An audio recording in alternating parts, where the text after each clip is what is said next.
네, 여러분 안녕하세요. 평안한 일요일 오전을 보내다가 급히 또 노트북을 열었습니다. 카메라 앞에 섰습니다. 좋은 소식이 아닙니다만, 이 좋은 소식이 아닌 안 좋은 소식이 결국 우리한테 어떤 영향을 미칠까 더 불안하게 만들 수 있기 때문에 여러분에게 이 분석을 드리도록 하겠습니다.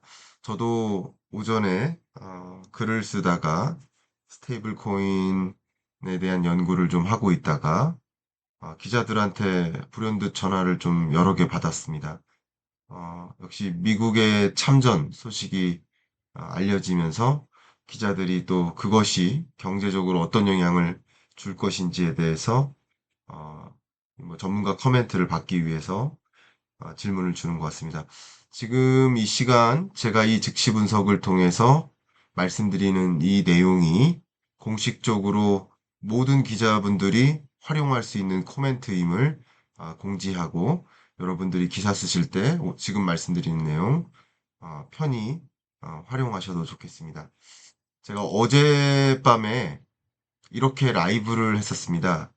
전면전 공포감이 좀 고조되고 있고 체제 붕괴를 욕심내는 게 아닌가 하는 의문을 담은 라이브를 어제 진행했었고, 어젯밤에 진행한 이 라이브 영상의 일부를 오늘 아침에 이렇게 전면전 가능성이 70% 정도 된다. 좀 더 높다. 그리고 이란 체제 붕괴를 목적으로 하는 것 같다라는 의견을 담았었던 것 같습니다. 음, 그렇게 분석 의견을 드렸지만 말씀 이미 드렸던 것처럼 제발 전면전으로 확전 양상으로 미국의 참전 양상으로 전개되지 않기를 바라는 마음이었는데 안타깝게도 예상했던 방향대로 좀 더 전쟁이 격화되고 미국의 참전이 일어나는 것 같습니다. 제가 급하게 이 내용을 여러분께 전달해 드리기 위해서 별도의 교환을 준비하지 않고 어제 그리고 엊그저께 활용했었던 교환을 다시 한번 활용하면서 여러분께 자료 보여드리면서 말씀드리도록 하겠습니다. 양해를 부탁드리겠습니다. 일단 미국은 이 포르도, 이 핵시설 가장 유명한 이란의 포르도 핵시설, 그리고 나탄즈, 또 이스파한, 이 3대 이란의 핵시설에 대해서 매우 성공적으로 공격을 완료했다라고 평가를 스스로 하고 있습니다. 트럼프의 X를 통해서 이 내용이 전달이 됐습니다. 이 포르도 핵시설 공격의 경과를 잠깐 말씀드리면 트럼프 대통령이 G7 회의 중에 조기 귀국을 했죠. 귀국하자마자 국가 안보 회의를 소집했죠. 그러면 결국 이란에 대해서 어떤 방식으로든 전쟁을 준비하는 방식의 회의였을 것이다라고 의견을 드렸죠. 그런데 이런 이란 핵시설에 대한 공격을 하려면 이 초강력 벙커버스터가 필요한데 이 포르도 핵시설이 여기 보여지죠. 근데 벙커버스터가 필요하다고 했는데 그냥 벙커버스터는 여러 가지예요. 그 중에 초강력 벙커버스터가 필요해요. 근데 이 초강력 벙커버스터의 무게가 14톤 가까이 되니까 그것을 활용할 수 있는 제트기, 스텔스기도 역시 미국 스텔스기입니다. 그러니까 이스라엘의 대리전의 형태로 싸우기에는 한계가 있다. 포르도 핵시설을 공격하기 위해서는 지하 깊숙이 100m까지 파고드는 이 벙커버스터가 필요한 것인데 이 벙커버스터를 이스라엘한테 빌려주는 것만으로는 한계가 있는 것이죠. 미국이 직접 참전할 수밖에 없는 거예요. 포르도를 파괴하려면 말이죠. 그런데 이 이란 포르도 핵시설이 100m, 지하 100m 깊숙이 있고 강철 콘크리트가 위에 이렇게 쌓여져 있습니다. 그러면 이 80에서 90m 가량의 깊이를 파고든 다음에 그 안에서 터지는 것이 벙커버스터인데 그러면 벙커버스터 하나 발사하면 못 터뜨려요. 하나 발사하면 상당 부분 깨지겠죠. 그 깨진데 또 벙커버스터를 발사하고 또 발사하면, 연달아 발사하면 결국 이란 포르도 핵시설까지 폭파할 수 있겠다라는 그런 경고한 거죠. 그래서 앞에서도 말씀드렸던 것처럼 두 가지 핵합의가 가능한데, 외교적 해법이 있고 군사적 해법이 있는데, 외교적 해법보다는 군사적 해법 가능성이 좀 높겠다라는 의견을 개인적으로 어제 말씀드렸죠. 그리고 많은 분들이 지금에 와서 의문을 갖는 건 바로 이 과정이죠. 분명 캐롤라인 레빗 대변인이 군사적 공격을 단행할지 말지에 대한 판단은 2주 이내에 결정할 것이다. 그러니까 2주라는 시한을 두고 이란이 핵포기 결단을 할 경우 군사적 공격을 안 할 수도 있다. 그냥 외교적으로 합의로만 할 수 있다. 라고 해놓고 2주라는 시한을 분명히 줬음에도 불구하고 이때 왜 공격했을까? 이 부분에 대한 의문을 많이들 갖고 계세요. 이 부분에 대한 재해석적 의견을 드리겠습니다. 이란 핵합의 과정도 6차 핵합의가 있었습니다. 근데 5차 핵합의까지 마무리된 상태에서 핵합의가 제대로 되지 않겠구나. 이란이 굉장히 강하게 핵을 포기하지 않겠다라는 의사를 밝히고 있으니 6차 핵합의까지 필요 없겠구나. 라는 판단은 했을 겁니다. 그때 5차 핵합의가 끝난 상태에서 6차 핵합의 하나 남았는데도 불구하고 6차 핵합의까지 하지 않고 그때 이스라엘의 공격을 승인한 거예요. 이스라엘의 공격을 승인한 거다. 라는 것은 상대적으로 이란 입장에서는 6차 핵합의까지는 어쨌든 무력적인 군사적인 공격은 안 하겠지. 그런 공격은 없겠지. 그동안 더 우라늄 농축 열심히 하고 핵무기 개발에 더 적극적으로 해 나가야겠다. 이란 입장에서는 6차까지 시간을 끌면서 우라늄 농축을 성공적으로 90%까지 만드는 데 집중하는 것이고, 또 핵무기 개발에 더 그 기한까지라도 활용해서 핵무기 개발에 착수하는 것이고, 이란의 전략은 또 지금 2주를 줬으니까 2주 어차피 핵합의 안 할 거라는 거죠. 어차피 핵합의는 안 하겠지만 핵무기 개발을 더 적극적으로 나설 것이라는 거죠. 그동안 2주 동안이라도 성공적인 핵무기 개발을 위해 노력할 거라는 거죠. 이란 입장은 그런 것이고요. 근데 미국 입장, 이스라엘 입장에서는 2주라는 시간을 주겠다고 해놓고 그러면 그동안에는 무력적인 어떤 공격을 안 하겠지. 미군의 개입이 없겠지. 라는 생각, 좀 나름 안도, 긴장감을 좀 떨어뜨려 놓은 상태에서 그때 타격을 했을 때 더 효과적이지 않을까요? 그러니까 쉽게 말하면 5차 핵합의까지 끝난 상태에서 공격을 승인한 것, 이스라엘의 공격을 승인한 것도 또 2주의 시한을 준다고 해놓고 나름의 무방비 상태를 만들어 놓은 다음에 핵시설을 타격하는 것도 매 한 가지의 군사 전략이다. 어쩌면 이게 트럼프식 협상 전략에 좀 비슷한 그런 군사 전략이다. 그냥 나 공격할게, 핵시설 공격할 거야, 포르도 공격 오늘 할 거야 라고 해놓고 공격하는 것과 오늘은 공격 안 할 거야 해놓고 오늘 공격하는 것은 효과가 분명 다르겠죠. 그렇게 저는 해석을 하고 있습니다. 그 다음 제가 어제도 말씀드렸듯이 두 가지 시나리오밖에 없다. 이란이 핵 포기하고 체제를 유지하는 방식. 그러면은 외교적으로 국교를 정상화한다든가 핵합의에 이르겠지만 이란은 끝까지 저항할 가능성이 높다. 그리고 어차피 핵 포기를 한다 하더라도 체제를 유지할 수 없기 때문에 체제는 망가지는 것이고 이란의 체제는 망가지는 것이고 그리고 이 저항할 때 미국 군사 개입이 있을 수밖에 없다. 이 두 가지라고 했죠. 근데 어떤 가능성을 놓고도 배제할 수 없겠지만 두 번째 안타깝지만 저항하고 미국 군사 개입이 있을 수 있다.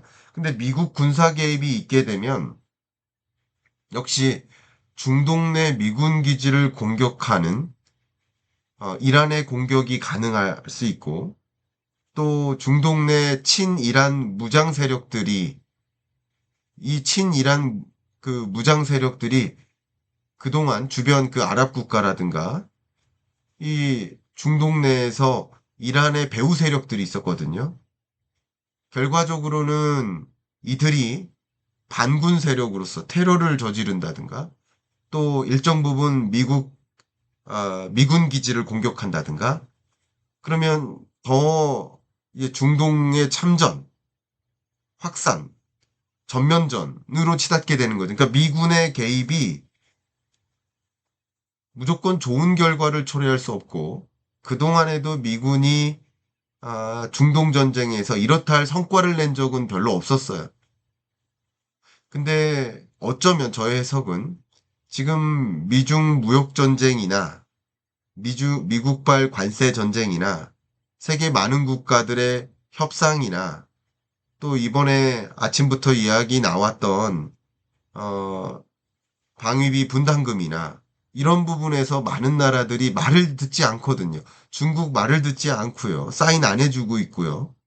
일본도 방위비 분담금 더 내라니까 굉장히 강하게 견제하는 모습이고 세계 각국들이 스페인도 마찬가지 우리나라조차 아직 이렇다 할 무역협상 이루지 못했지 않았습니까? 그러면 무역협상을 이루지 못했다는 것은 미국 측의 요구만 일방적으로 들어주는 일을 안 하고 있다는 뜻이잖아요. 미국 입장에서는.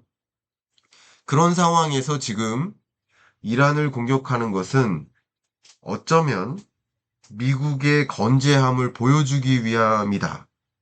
이런 부분도 없지 않아 해석이 됩니다. 여러 가지 해석이 가능한데 이런 여러 가지 시나리오를 먼저 배제할 수 없는 것이고 현재로서는 어쨌든 미국의 참전이니까 미국의 참전은 결과적으로 전쟁이 격화되는 양상으로 가겠구나라는 것을 좀 더 무게를 실어 말씀드릴 수 있을 것 같습니다. 그럼 경제적으로 파급 영향이 있을 텐데 라이트한 것부터 말씀을 드리겠습니다. 어제도 보여드렸습니다만 이게 중동 지역의 실시간 항로 추적 경고합니다. 항공사들이 이 분쟁 지역을 우회해서 운행이 이루어지고 있다라는 것을 결론적으로 보여드릴 수 있는 그래프 그림인데요. 그러면 기존 항로를 통과하지 않으니 이 항공사는 더 많은 연료비를 내야겠죠? 직원들의 근무 시간이 증가하겠죠? 새로운 연공을 통과하니까 통과 요금이 더 늘어나겠죠? 그리고 물류나 우리 운임도 지연이 되고 취소가 되고 손실이 발생하겠죠? 예를 들어 여러분들도 어디 여행을 간다고 했는데 거기 목적지까지 도달하는데 걸리는 시간이 있을 텐데 시간이 경고가 된다면 어차피 나 약속 못 지키니까 안 갈래요. 취소되죠? 취소뿐만 아니라 이런 분쟁 지역을 인근을 통과한다는 사실만으로도 과연 이쪽으로 내가 여행하는 게 맞나 하는 생각을 갖게 만들죠. 그러니까 많은 취소 건수 이런 것들이 또 연공 폐쇄까지 있은 이런 것들이 결과적으로 각종 비용을 만드는 겁니다. 두 번째, 호르무즈 해협 봉쇄를 가지고 이야기를 많이 하는데 역사적으로 호르무즈 해협을 봉쇄시킨 적은 없어요. 왜냐하면 이란의 수출도 전체 수출의 90%가 호르무즈 해협을 통과해서 수출이 이루어지는데 그 수출을 스스로 막을 수는 없다는 말씀인 거죠. 그런데 극단적인 상황에서는 어차피 수출이고 뭐고 할 수 없는 상황이 된다면 호르무즈 해협을 봉쇄시키는 것도 강한 공격이 되죠. 그런데 호르무즈 해협 봉쇄를 하지 않는 것만으로도 지금 이 마당에 호르무즈 해협을 통과할까요? 호르무즈 해협을 통과한다면 해상보험 회사들은 보험료를 굉장히 높게 부과하겠죠. 그럼 해상보험료는 올라가고요. 이곳을 우회할 때 당연히 연료비 늘고요. 그리고 당연히 앞에 말씀드렸던 것처럼 해상운임 비용만 느는 것이 아니라 시간도 경과되고요. 그러면 공급 차질이 있게 되고요. 또 우리나라 같은 경우는 호르무즈 해협 봉쇄가 아니라 하더라도 이 중동 지역의 긴장감이 조성되면 아무래도 석유 시설, 에너지 시설이 피격되고 제대로 작동이 안 되고 그러면 원유 공급에 차질이 있겠다라는 생각을 할 수 있겠죠. 그게 국제 유가 상승으로도 이어지고 물류비 상승, 국제 유가 상승으로 이어질 수 있겠죠. 자, 이런 일들이 벌어집니다. 자, 그러면은 지금부터 어쨌든 미국의 참전 양상으로 갔고 전면전으로 치닫게 될 가능성이 높고 그러면 아무래도 중동 전쟁이 조금 더 장기화될 여지가 있기 때문에 이 시나리오를 이 전쟁에 대한 시나리오를 가정하고 어떤 또 추가적인 경제적 파급 영향이 있는지 말씀드리겠습니다. 앞에 말씀드렸던 항공, 또 해운, 물류비 상승 등의 미시적인 영향도 있겠지만 두 번째, 기업들의 불확실성에 대한 인식으로 굉장히 많은 사업에 차질이 있게 됩니다. 기업들이 가장 싫어하는 게 불확실성이고 이런 전쟁이라는 불확실성이 인지된 상황 하에서는 뭐 중동 사업뿐만 아니고도요. 인지된 상황에서는 신사업 진출이라든가 또 설비 투자를 진척시킨다든가 뭐 생산 설비 용량을 늘린다든가 또 새로운 생산량을 증대시킨다든가 하는 것들을 다 일시후퇴합니다. 그러니까 이런 것들이 기업의 경영 활동을 더 위축시키기 때문에 글로벌 경제에 또 추가적인 경기 후퇴 현상을 야기할 수 있다.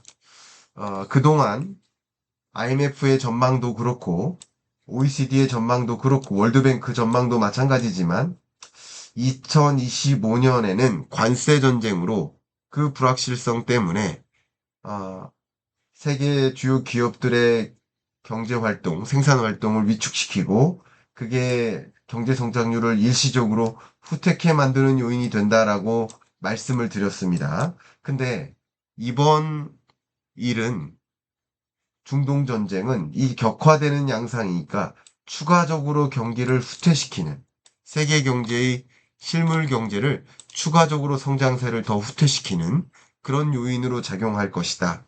그렇기 때문에 국제 유가가 상승하긴 하겠지만 공급 차질을 인식하니까요.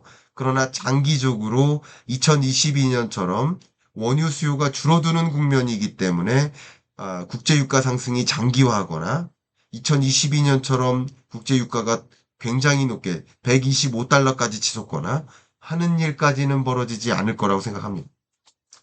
그러나 그럼에도 불구하고 같은 조건 하에서 이 중동 전쟁의 영향은 공급 위축, 공급 단절의 효과도 있고 수요 위축의 효과도 있기 때문에 이게 같이 맞물린다면 같은 수준으로 맞물린다면 국제 유가의 변동은 없겠지만 경기 후퇴로 인한 원유 수요 위축보다 공급 단절 효과가 더 크기 때문에 어쨌든 국제유가 상승 압력은 있을 거라고 봅니다. 계속 보여드렸듯이 오펙 국가의 원유 매장량이 세계 82%고 그 오펙 국가 중에서도 이란이 3위 국가예요. 근데 이란뿐만 아니라 이 전반적인 중동 국가들의 원유 공급이 차질이 있을 수 있기 때문에 적어도 차질이 있을 거라고 원유 선물 시장에서 인식하기 때문에 원유 선물 시장 가격은 당연히 오르는 겁니다. 국제 유가가 급등할 가능성이 높겠다. 그래서 국제 유가가 최근에 75달러를 초과했었지만 이 값이 80달러 정도는 초과할 것이라고 봅니다. 그러나 현재 85달러나 100달러까지 초과하기는 어렵다. 왜냐하면 원유 수요가 또 더 위축되는 경로로 가기 때문이다. 라고 말씀드리고 일시적으로 상승해서 85달러까지 갈 수는 있겠지만 그 가능성이 없다는 거 아닙니다. 있겠지만 이게 일시적으로 상승하고 마감할 가능성이 있겠다라고 의견을 드리는 겁니다. 그러나 어쨌든 국제 유가가 상승하면 이렇게 전망하지 않았었거든요. 국제 유가는 더 추가적으로 하향 안정화될 것으로 전망했었거든요. 그럼 이것이 물가 전망을 바꿔놓겠죠. 뒤집어 놓겠죠. 그러면 국제 유가 상승은 물가 상승 압력이 되고 앞에 말씀드렸던 여러 가지 상승 압력들이 물류비라든가 그 밖에 여러 물가 상승 압력이 작용한 공급 차질이라든가 지금 원유뿐만 아니라 중동 국가가 많은 자원을 보유한 자원국이기 때문에 이런 것들이 물가 상승 압력으로 작용해요. 그러면 앞에 말씀드린 것처럼 기본적으로 해운, 항공, 물류비 상승, 2번 경기 후퇴 현상, 기업들의 생산 활동 위축, 그리고 세 번째는 국제유가 상승이라는 시나리오가 가능한데 이것은 또 인플레 압력이 돼요. 생각했던 인플레 디스인플레이션 현상을 생각했는데 아니구나. 인플레라는 또 다른 압력, 또 다른 인플레이션, 2차 인플레이션이라는 공포감은 일단 줄 거예요. 그렇기 때문에 그동안 단행해 왔던 글로벌 금리 인하 추이, 글로벌 중앙은행들의 피벗이라는 액션이 제동이 걸릴 수 있다. 이 많은 국가들이 금리를 인상한다는 것은 아니지만 추가 금리 인하를 못하게 막을 수 있다. 마치 비유하는 겁니다. 미국이 24년 내내 세 차례의 기준금리 인하를 단행해놓고 25년 들어 기준금리 인하를 전혀 못했어요. 왜요? 트럼프발 관세 전쟁의 영향으로. 관세 전쟁의 경과가 결국 최종 관세가 어떻게 될지 몰라요. 관세 전쟁의 경과가 불확실해요. 그 관세 전쟁이 미국 물가를 어떻게 자극하지 않을지도 불확실해. 두 가지 요인이 불확실한 거예요. 불확실한 상황에서 물가를 자극할지 어떻게 될지 모르는 상황에서 금리 인하를 단행하기가 부담스럽다라고 분석 의견을 드려왔죠. 마찬가지 이번 중동 전쟁이 확전되는 양상으로 가게 됨에 따라 국제 유가가 정말 상승해서 125달러를 초과할지 어떻게 합니까? 그러면 또 2차 인플레를 야기할지 어떻게 합니까? 중앙은행은 중동 전쟁의 경과가 불확실해요. 1번. 그리고 그것이 글로벌 인플레를 얼마나 자극할지 몰라요. 2번. 그 두 가지 불확실성이 있기 때문에 불확실성을 안고 금리 인하를 단행할 수 없는 것입니다. 이해 가셨죠? 그러니까 금리 인하라는 통화 정책에 제동이 걸린다. 이게 그다음 네 번째 경제적 영향 시나리오라고 볼 수 있겠습니다. 그다음 다섯 번째 보겠습니다. 다섯 번째는 그 불확실성을 지금 인지하고 계시기 때문에 확전되는 양상으로 우려하고 계시기 때문에 많은 투자자들이 어떻게 돈을 움직여요? 자본시장 내에서 안전자산 선호 현상을 이끌죠. 안전자산 선호 현상이기 때문에 금에 대한 투자 의지가 좀 강해지고 아무래도 금 선호 현상, 금 가격은 상당 부분 더 올라갈 여지가 있다. 최고치를 경신할 여지가 충분히 있다라고 말씀드리고, 이 금 가격, 이게 다섯 번째죠. 금 가격과 맞물려서 글로벌 안전자산으로서 가장 높게 부여받는 안전자산으로서 지위를 갖고 있는 두 가지 자산, 금 말고 미국 달러죠. 달러 채권이죠. 그러니까 미 국채 선호 현상이 더 짙어질 수 있다. 그러면 미 국채 금리가 최근에 떨어져 왔는데 더 떨어질 수 있다. 음모론적으로 보면 이게 트럼프가 원하던 거죠. 그죠? 국채 금리가 떨어지는 거. 제가 얼마 전에 분석 의견을 드렸습니다만 미국 국채가 혹은 미국 달러 표시 자산이 안전자산의 지위를 잃었었다라고 의견을 드렸는데 그 안전자산으로서의 지위를 잃었지만 이게 구조적으로 영구적으로 잃은 것인가 아니면 일시적으로 잃은 것인가 다른 것이다. 근데 일시적으로 잃은 것이다라고 평가 의견을 드렸죠. 그러니까 일시적으로 안전자산으로서의 지위를 잃었던 것이기 때문에 이런 또 다른 난국 상황에서 미 국채를 충분히 선호하고 미 국채를 매수하는 가능성은 높아지는 것이죠. 그러니까 국채 금리가 떨어지는 경과로 가는 겁니다. 그렇게 의견을 드리겠습니다. 마지막으로 어제도 설명을 드렸습니다만 제가 25년 경제 전망서에서 이 세계 경제는 지경학적 긴장감이 고조되는 세계 경제의 분절화 국면이고 그러다 보니까 방위 산업이 성장할 수밖에 없다라고 말씀을 드렸죠. 실제 방위 시장은 지속적으로 커질 것이고 세계가 분절화되고 이렇게 전쟁이 더 많아지는 과정에서는 K 방산 수출도 지속적으로 늘어나는 경향성이 있었는데 한국의 무기 수출 순위가 대략 9위, 8위 정도 되는데 이런 관점에서 많은 투자자들의 투심이 주식시장을 회피하는 경향성은 있지만 그렇지만 주식시장 내에서 방위산업에 대한 선호도는 더 늘어날 여지가 있다. 전쟁이 실제 발생하고 격화되는 양상 속에서는 세계 각국이 방위비 지출을 늘릴 수밖에 없고 무기 체계를 더 갖추려고 노력할 수밖에 없고 그럼 세계적으로 방위비 예산을 올려잡는 과정에서는 세계 방위 산업의 사이즈가 커져가고 그 방위 산업의 사이즈에서 미국이 40% 시장 점유율 수출액에서 시장 점유율을 갖고 있다면 그러면 미국 입장에서는 이런 부분에서는 뒤에서 웃을 수 있는 여지가 있다. 그러니까 이것도 음모론적으로 해석할 여지는 있는 거죠. 음모론적으로 말이죠. 국채금리 하락과 또 미국 방위 수출 증대 이런 것은 트럼프 입장에서 나름 예상했던 일이라고도 볼 수 있기 때문에 그런 일들이 전개될 여지는 있다. 이런 것들이 경제적 파급 영향이라고 좀 정리하겠습니다. 제가 매일같이 미중 무역 전쟁에 대해서 또 관세 전쟁에 대해서 즉시 분석해 드렸던 것처럼 약 10일 전부터 중동 전쟁이 발생한 이후 거의 매일같이 중동 전쟁에 대한 경과를 이렇게 즉시 분석해 드리고 있습니다. 여러분들이 이것이 실제 경제적으로 상당한 파급 영향을 주기 때문에 그 시나리오를 그리고 이 중동 전쟁의 경과를 꾸준히 모니터링하는 것이 필요하지 않을까 의견을 드립니다. 끝으로 제 공지 말씀 좀 드리도록 하겠습니다. 제가 이 유튜브뿐만 아니라 오피셜 클럽을 운영하고 있죠. 그래서 매일같이 여러분들과 여러 글이나 목소리로도 여러 정보들을 공유해 드리고 있고 또 매주 줌 수업을 통해서 또 매월 월간 특강을 통해서 온오프 병행 특강이죠. 세미나의 형태로 특정 주제를 깊이 있게 다루기도 하고 있죠.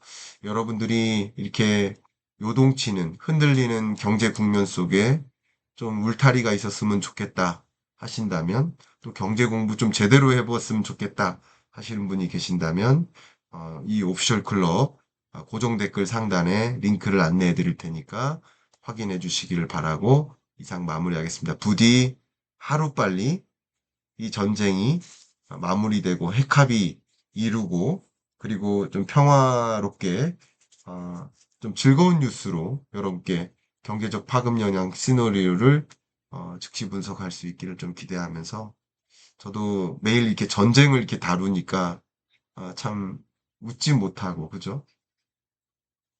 참 안타깝습니다. 여러분들도 굉장히 불안하고 고통스러우실 거라고 생각하는데 부디 이 시나리오를 아시는 것만으로도 그 불안함이 좀 어느 정도 해소되는데 도움이 되드릴 수 있다는 마음으로 즉시 분석 드립니다. 감사합니다.